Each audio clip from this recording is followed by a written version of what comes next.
From New York Times, I'm Michael Barbaro. This is The Daily.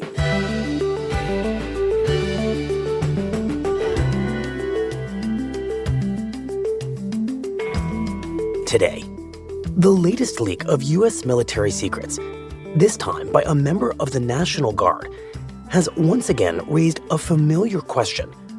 Why do so many low-level government workers have access to so many classified documents? The reason, according to my colleague Dave Phillips, is that such access was supposed to solve a problem, not create one.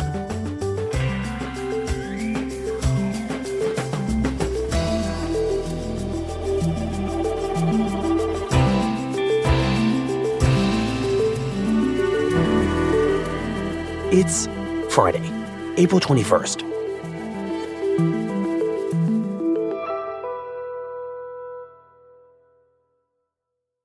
Dave, 1 week ago, exactly, there is an arrest in this case of this major leak of dozens of pages of secret military documents that have now been splashed across the front pages of papers around the world and has become a major embarrassment for the U.S. And ever since, you have been trying to understand this suspect's backstory and how he ends up getting these documents in the first place. So tell us what you've found.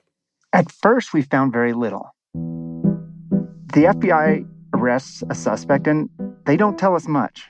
Today, the Justice Department arrested Jack Douglas Teixeira. His name is Jack Teixeira. FBI agents took Teixeira into custody earlier this afternoon without incident. 21 years old. Teixeira is an employee of the United States Air Force National Guard. He's a pretty low-ranking member of the Air National Guard at a base in Cape Cod, Massachusetts. And so my colleagues and I start digging around trying to find more. My colleagues went to the tiny town where he grew up, which is southwest of Boston. It's rural, it's really pretty, it's conservative, voted for President Trump in both 2016 and 20, which is fairly unusual for Massachusetts. And he seems to have had a normal, middle-class, suburban upbringing. His mom ran a floral business out of their house. His stepdad was a master sergeant in the Air Force and actually worked at the same base where Teixeira is accused of stealing documents. And what people who went to high school with him say is he was kind of an awkward, quiet kid. You know, on the pages of his high school yearbook, he doesn't show up many places. He wasn't in many clubs. He wasn't big in any sports. But what's clear is during his high school career, he was very focused on joining the military. In fact, he joined the Air National Guard even before he graduated from high school, and he missed his graduation in order to go to basic training.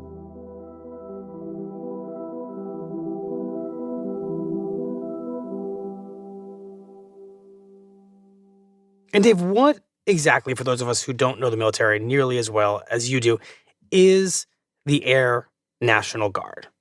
Think of the National Guard as the part-time military. They call themselves the citizen soldiers. So what that means is you sign up for a commitment and you have to go through training 1 weekend a month and 2 weeks every summer. And those people, they're there to be called up in case they're needed. Now, there are also people within the National Guard that will work full-time, and that seems to be what Jack Teixeira was doing. His job, the official name for it was a cyber defense operations journeyman, which sounds really impressive, but basically he was an IT guy.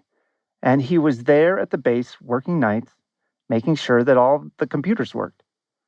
The difference between him and his civilian equivalent is he's working on secure networks that handle pretty darn classified materials. Mm-hmm. And so as part of that job, he needs a top secret security clearance. And that clearance not only let him into the room where these networks were, but it let him access computers that held untold millions, maybe, of classified files. And this, Dave, is what allows Jack Teixeira to not just glimpse these documents, but actually take them home. Right. And that's where it gets interesting. Because he doesn't leak it to the press. he doesn't do what typical leakers do. Instead, he goes to a small group of friends on a social media platform called Discord that essentially he plays video games with and basically shares this top secret info with just a small group of dudes who like to talk about war and play shooter games. And that's where it started. And remind us the kinds of things he's sharing in particular. Some of this is pretty sensitive stuff. It's briefings on all of the details of the war in Ukraine. So that's the locations of some of the air defenses of Ukraine. It's assessments of how much ammunition the Ukrainians have left and that it's running low. And it's other stuff that is really sensitive, including that there are some American special forces on the ground in Ukraine. This is stuff that the United States military would really, really rather have kept quiet. Right. I mean, it's the kind of information that could affect people's lives. It's the kind of information that could perhaps endanger people's lives, like those Americans on the ground in Ukraine. And it is stuff that is a crime for him to release. And the leak didn't just stay in Discord. It spills out into other social media, to Telegram, to Twitter, and eventually it's on the front pages of newspapers all over the world, and it has the attention of the FBI. Right. And it's after all this top secret intelligence hits all these newspapers, including ours, that I think everyone had the exact same question, which is, why would such a young National Guard airman on a small base in Cape Cod have so much access to so many military secrets? It's a little bit baffling. Exactly. It's not so much the info that was leaked. It's the question, how could such a low-level person get their hands on top secret documents? And that's a really interesting story, and it goes back to 9/11. Let's start with the big intelligence question everyone keeps asking. How could U.S. intelligence have missed the planning of an operation this sophisticated, this simultaneous, this multifaceted? If you remember, one of the things that came out in 9/11 is that several intelligence agencies had some idea that an attack was happening, and all of them had little pieces. But at the time, they weren't good at sharing information. I know how this is going to sound, but I have to say it. I didn't think the FBI would know whether or not there was anything going on in the United States by al-Qaeda. In fact, they often were competitive and hid information from each other. And so even though many agencies had pieces of the puzzle, none of them were able to put pieces together in a way that allowed anyone to act and prevent the terrorist attacks of 2001. I talked to one administration official today. I said, did you have any information about anything like this happening? He said, none at all. And that was seen as an intelligence catastrophe.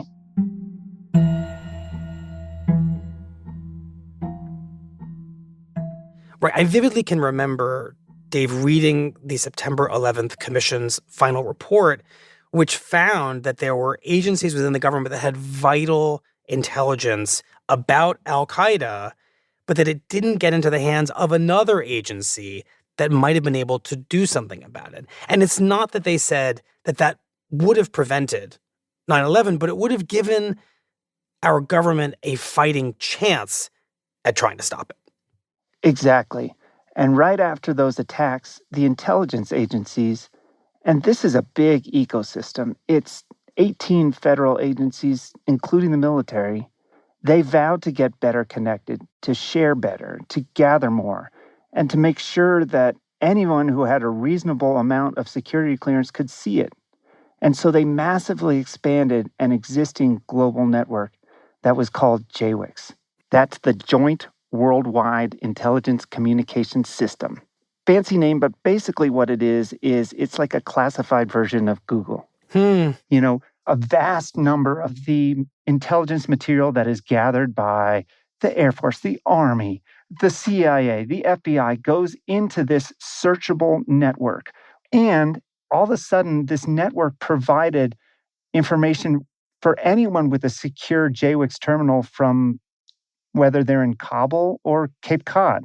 So if siloed information was the problem before 9/11, JWICS, this Google of American intelligence, is going to be a big part of the solution because it's going to force agencies to break those silos down. It's going to force them to share information.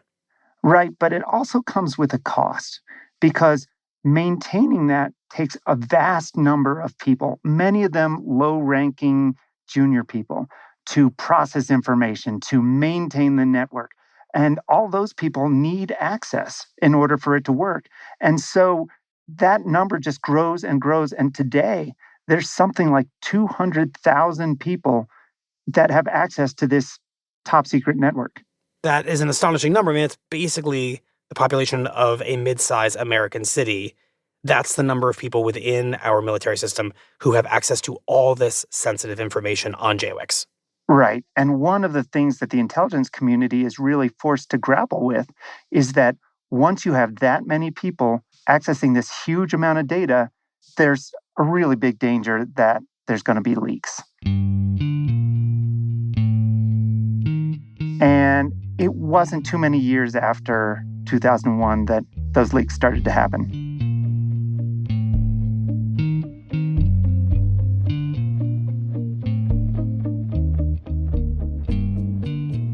We'll be right back.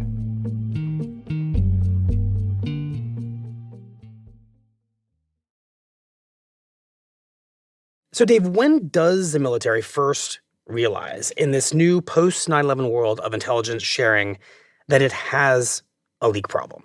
That would be 2010. Julian Assange is at the eye of the storm over the WikiLeaks documents. But the person who made it all possible is a 23-year-old Army private. At that time, there's a Army specialist intel analyst, a low-ranking worker bee named Chelsea Manning. This lowly private could read secret cables from American embassies around the world. And she goes into a couple secure networks, including JWICS, that top secret Google. And she pulls 700,000 military files and diplomatic cables and videos, really sensitive stuff. And she decides that she's not okay with how the war in Iraq is being waged, and the public needs to know about it. And so she gives all of that stuff to WikiLeaks. It was the largest leak of military secrets in American history. And that turns out to be just a huge deal, a major embarrassment. Manning faces numerous serious charges, including aiding the enemy. The first leak of its kind really ever, because previous to this system, there was no way that a low-ranking intelligence analyst could get 700,000 documents. So it very quickly showed the intelligence community, okay, we're in a whole new world now. Right. We have enabled this. We didn't mean to, but we have. Right. And so they start making corrections. They make it harder to plug a jump drive in or burn a CD. They start making people leave their cell phones outside of these secure facilities. But it isn't too much longer in 2013 that another relatively low-ranking worker, my name's Ed Snowden. Civilian this time, named Edward Snowden. Don't know if you remember that name. I do. I'm 29 years old. I work for Booz Allen Hamilton as an infrastructure analyst for NSA in Hawaii.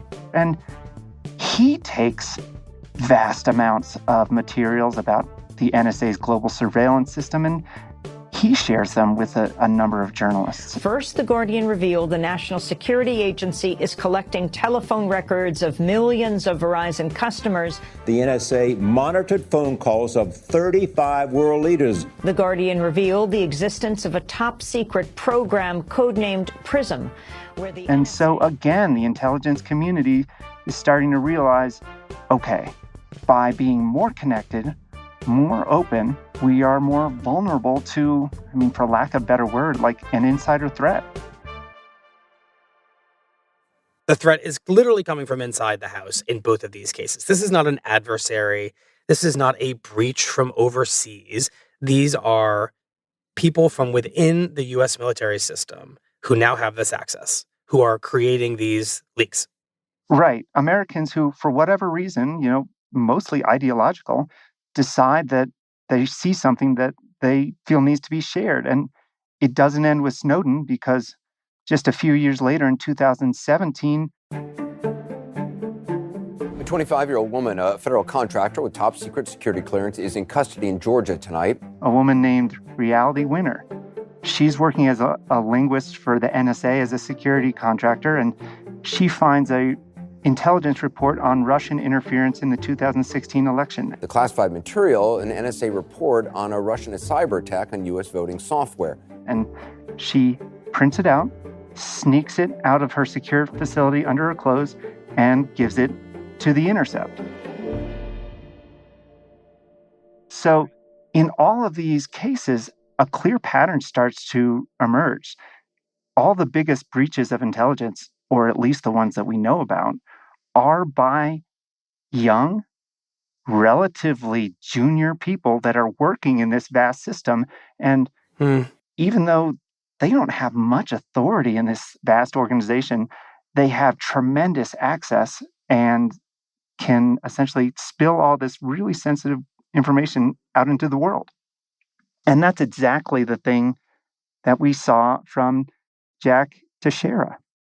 Dave, we are putting these 4 leaks in kind of the same bucket, I feel like. But I wonder if we should. I mean, is what Jack Teixeira leaked to his friends on Discord the same as what Edward Snowden leaked to the world, what Chelsea Manning leaked to the world? Right. That's a good question. You know, if you're just looking at the materials, the answer is clearly no. Not only is this a pretty small number of documents, but it largely tells people what they already knew or figured was going on. There's no bombshell in any of this stuff. But the people that I talk to in the intelligence community, they say that it is right to look at him alongside these other leakers because he reveals the same problem with the system, which is if so many people have access to this stuff and there's not really controls on them, you know, there's nothing really preventing another Snowden or another Manning from coming along.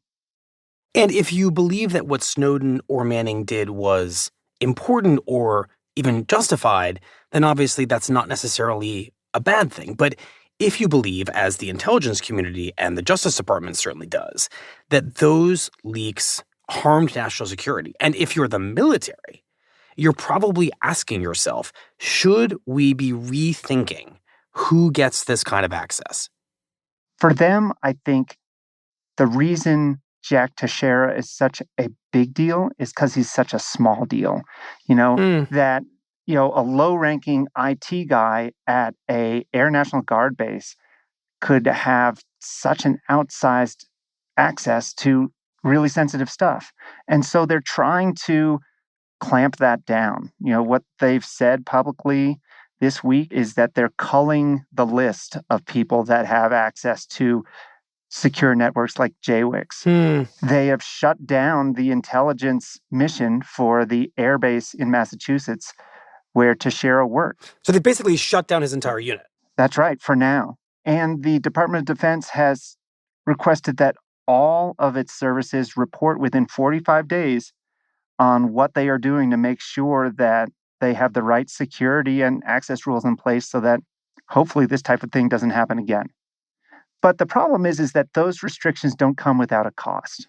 You know, the harder it is to share intelligence, the fewer people have access to all this stuff, the more likely it is that you're going to have a failure like the one that we saw in 2001, where you're not sharing intelligence, and that creates a big problem.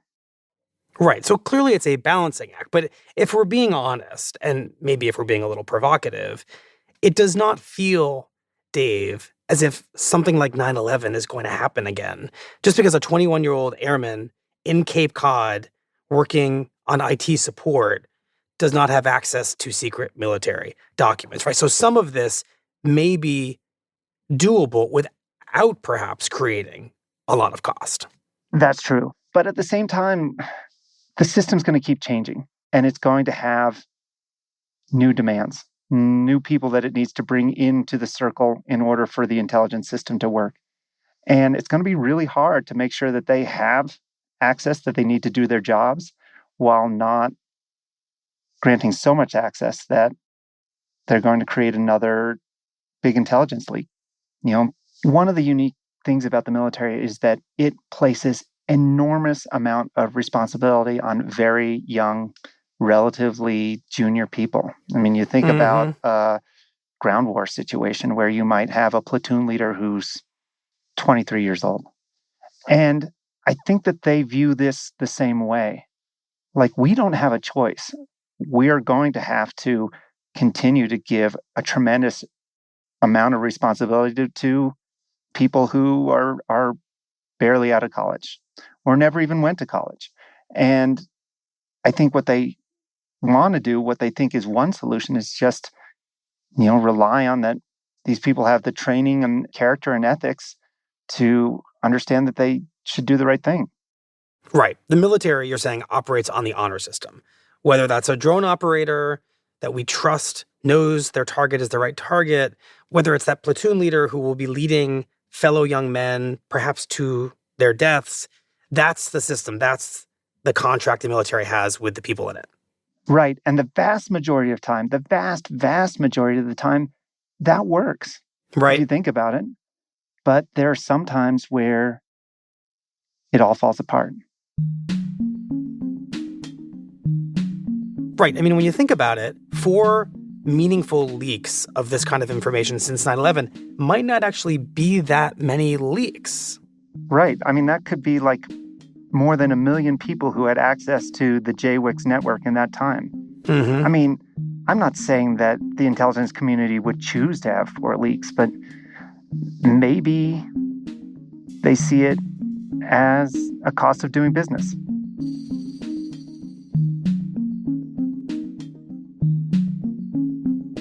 Well, Dave, we appreciate your time. Thank you very much. Thank you.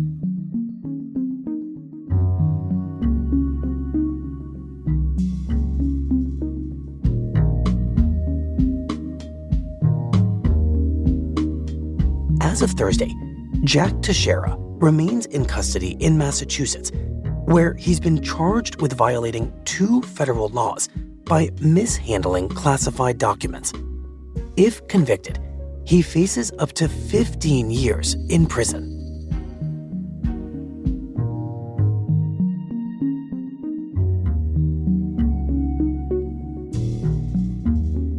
We'll be right back.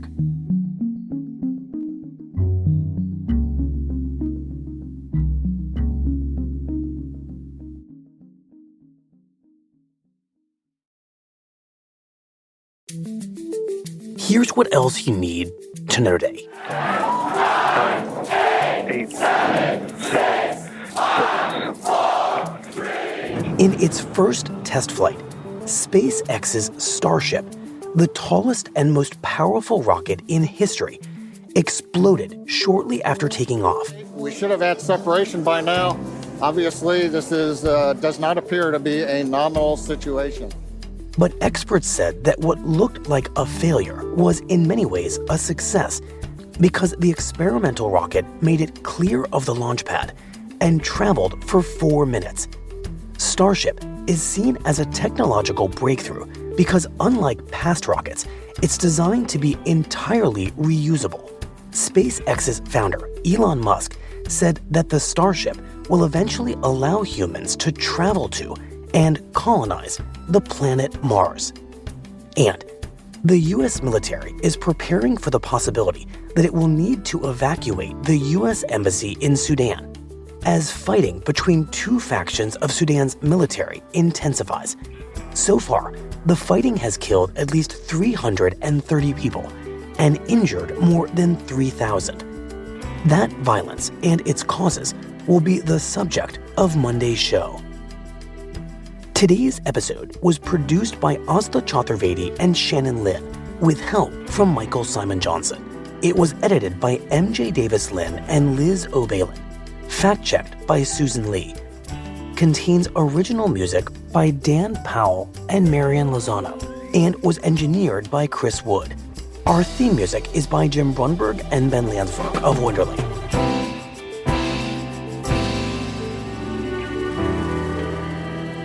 That's it for the Daily.